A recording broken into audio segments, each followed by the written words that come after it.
Ibu,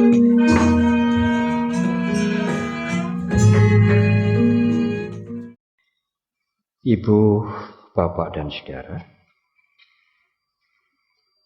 pembicaraan kita sore hari ini, kalau kita menyimak judul atau topik yang akan dibicarakan, ada tiga hal yang boleh disebutkan, yaitu bersahabat, kemudian perubahan, dan sukses. Satu hal yang ingin kami sampaikan adalah perlunya perubahan cara berpikir, perlunya perubahan cara memandang. Cara berpikir apa yang saya harapkan untuk diubah? Lazim kita mendengar dan juga sering kita merasa bahwa kita ini penuh dengan kelemahan.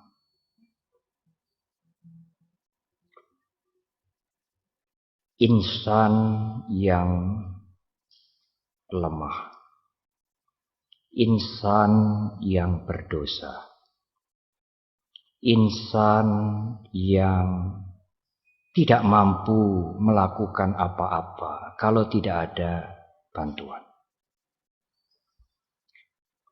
Kami menginginkan cara berpikir, cara memandang seperti itu diubah.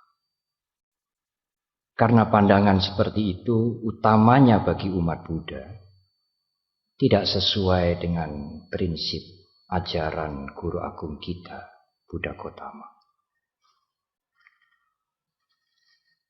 Di dalam pandangan Buddhis, kebudaan bukan monopoli orang-orang tertentu. Menjadi Buddha bukanlah orang yang dipilih, tetapi orang yang berjuang, tidak pernah mengenal menyerah, hingga akhirnya mencapai pencerahan sempurna. Dan pencapaiannya itu kemudian mencerahkan yang lain. Dan potensi itu ada pada semua orang, bahkan semua makhluk.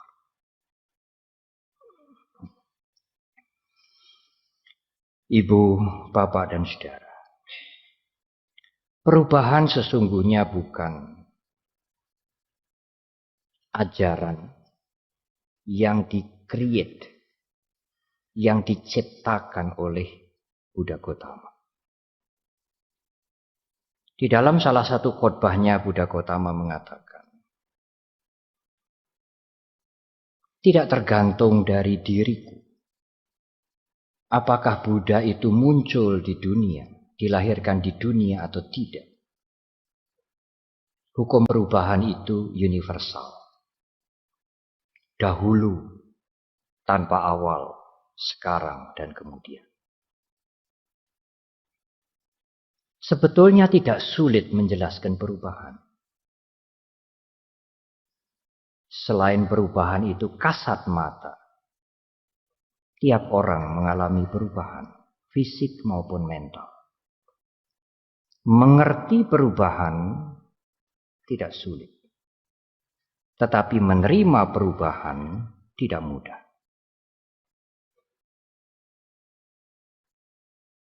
Ibu, Bapak, dan Saudara, saya ingin secara garis besar menggarisbawahi dua aspek dari perubahan.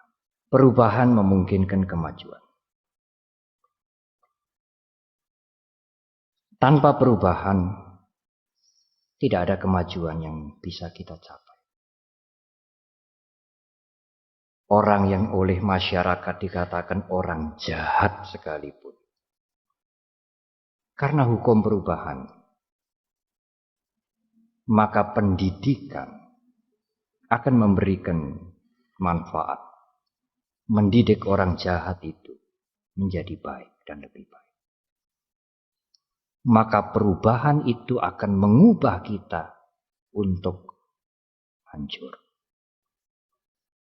Itulah segi perubahan yang kedua. Dari bayi menjadi anak-anak, menjadi remaja, terus berkembang. Itu adalah fenomena dari hukum perubahan. Tetapi juga kemudian menjadi tua, dike, lapuk, dan kematian menjemput setiap orang. Itu juga hukum perubahan. Di depan saya sebutkan bahwa memahami, mengerti perubahan kognitif mudah. Tetapi menerima perubahan sulit. Tetapi pada saat kita menikmati, mengalami kesuksesan, kenyamanan, berada di posisi yang menyenangkan, kita seolah-olah tidak mau tahu hukum perubahan. Janganlah kenyamanan, posisi, keberhasilan aku ini terkena perubahan. Pada saat itu kita menjadi sulit menerima perubahan. Mengapa? Karena attachment. Melekat kepada yang menggiurkan, yang menyenangkan, yang membuat kita suka. Dan kita buta, menjadi buta terhadap hukum perubahan. Sudahkah Anda bersahabat dengan perubahan? Anda baru tahu tentang perubahan. Tetapi belum tentu Anda sudah bersahabat dengan perubahan. Bersahabat dengan perubahan adalah menerima perubahan dari kedua sisi. Keberhasilan, kenyamanan tidak kekal. Tetapi juga Anda harus siap menerima kegagalan, kehancuran, kelapukan. Sekalipun itu juga tidak kekal. Pada saat Anda gagal menerima perubahan, Anda belum bersiap, belum menjadi sahabat dari perubahan. Supaya uraian ini menjadi real, menjadi hidup. Ada satu cerita tragis. Satu hari saya diajak menengok di rumah sakit jiwa di satu tempat.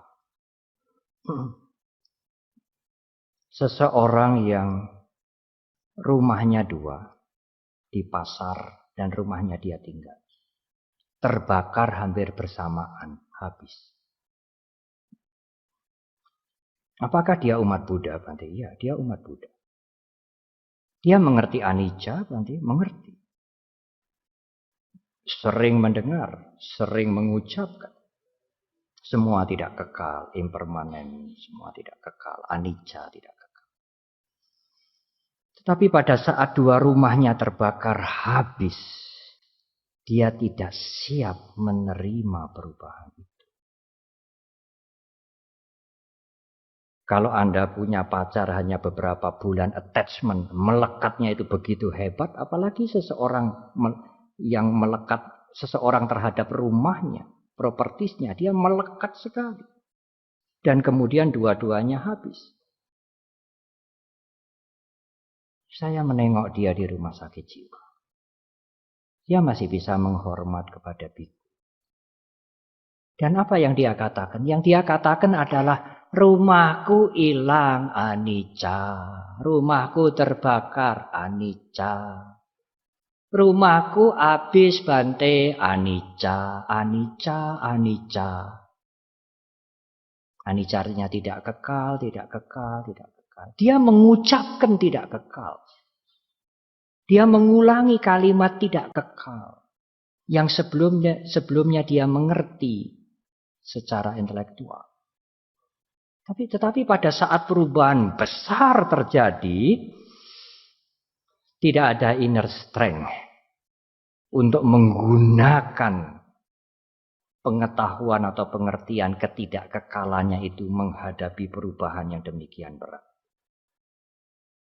Sampai dia menjadi tidak waras dengan mengucapkan anicca, rumahku terbakar, anicca. Rumahku hilang, Bante, tidak kekal, tidak kekal, tidak kekal. Hanya dia tidak mengatakan, dulu aku waras, Bante, sekarang aku agak begini juga tidak kekal. Dia tidak mengucapkan itu. Dia tidak mengucapkan. Kami berpikir, dia belum menerima perubahan sebagai sahabat. Dia baru tahu perubahan. Meskipun perubahan itu fakta, the truth. Tetapi sulit untuk menerima. Apalagi kalau yang berubah itu sesuatu yang dia lekati, attach. Apakah suami, anak, properti, pasangan, dan sebagainya. Amat sulit. Kalau bisa jangan sampai perubahan terjadi. Tetapi apakah mungkin? Menerimalah perubahan. Membuatlah, bangunlah inner strength. Kekuatan di dalam untuk siap menerima perubahan. Tidak hanya sekedar mengerti.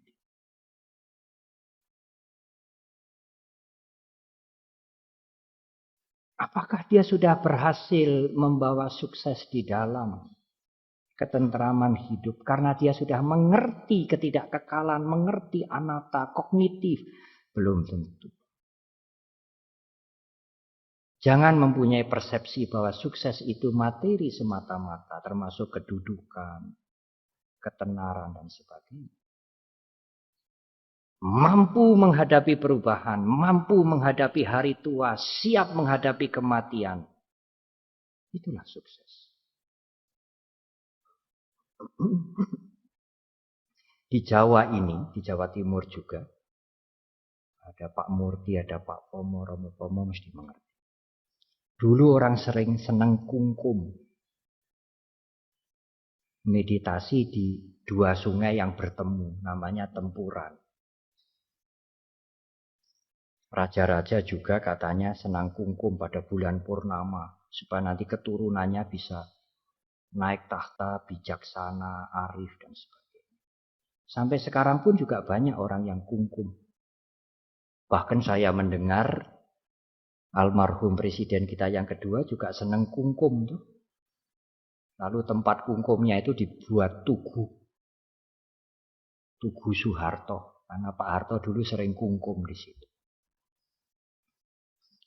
Ada cerita seseorang yang datang kepada seorang paranormal, sebut saja namanya Mbah. Dia kepingin mendapatkan sukses. Kedudukan, kesejahteraan, popularitas. Kepingin kungkum. Si Mbah mengatakan, baik, tapi tunggu bulan purnama. Pakai pakaian putih datang ke sini tengah malam. Iya Mbah. Bulan purnama dia datang, dibawa ke tempuran sungai. Nah, setelah disuruh berdoa dan sebagainya. Tapi hari ini kamu boleh minta sesedikit mungkin. Tidak boleh ngobrol-ngobrol. Kalau permintaannya ngobrol-ngobrol, tidak terlaksana nanti.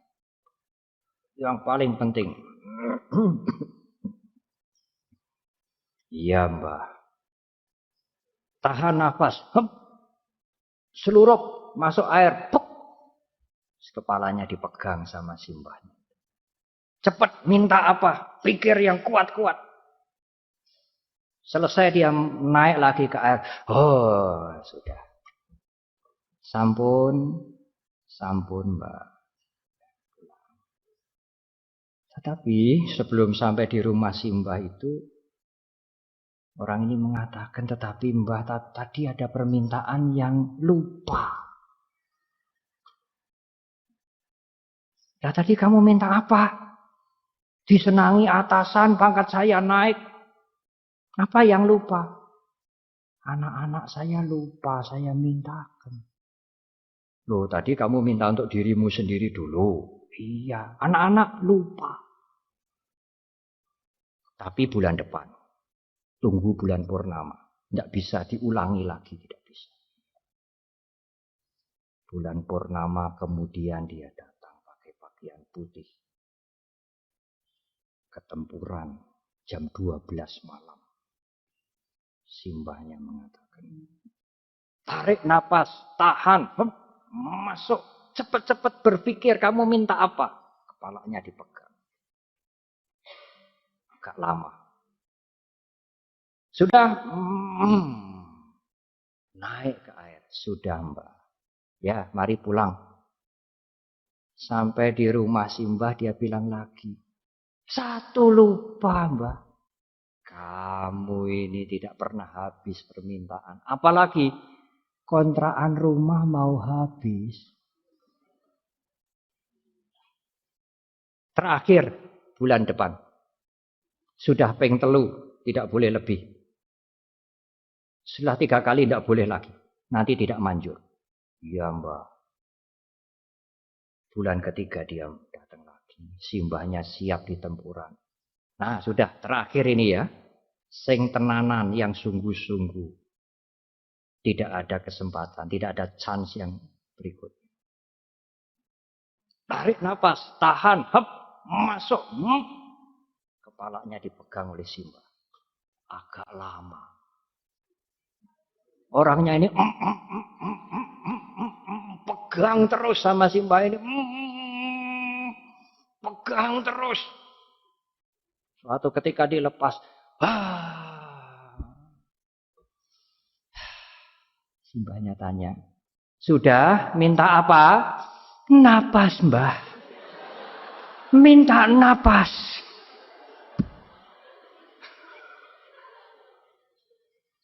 Jangan menyepelekan nafas. Selama Anda masih bernafas, maju terus. Nafas pintu masuk untuk membangun inner strength. Siap menerima perubahan.